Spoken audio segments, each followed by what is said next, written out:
Sharp shooter Rakesh Pandey उर्फ हनुमान पांडे के पिता बलदत्त पांडे ने एसटीएफ के एनकाउंटर पर कई बड़े सवाल खड़े किए हैं। बलदेव पांडे का कहना है कि राकेश की मां बीमार थी, उसका इलाज लखनऊ के पीजीआई में चल रहा था। 2 दिन पहले उसे अस्पताल से डिस्चार्ज किया गया।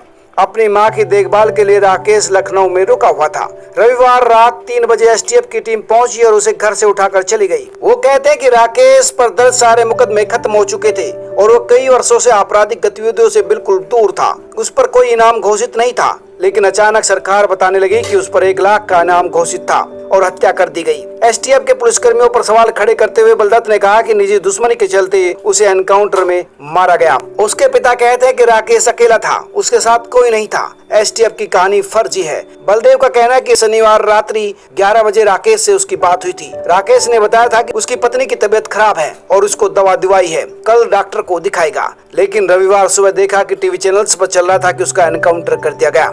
एनकाउंटर के बाद पोस्टमार्टम करने के बाद राकेश पांडे का शव उसके परिजनों को सौंप दिया गया और पुलिस की निगरानी में शव का अंतिम संस्कार भैंसा कुंड में किया गया। उसके बेटे आकाश पांडे ने उसको मुखाग्नि दी। लखनऊ में जहां मुठभेड़ हुई थी, वहां मौके के हालात भी एसटीएफ की थ्योरी से मेल नहीं खाते हैं। एसटीएफ का दावा है कि उसने इनोवा का पीछा किया था।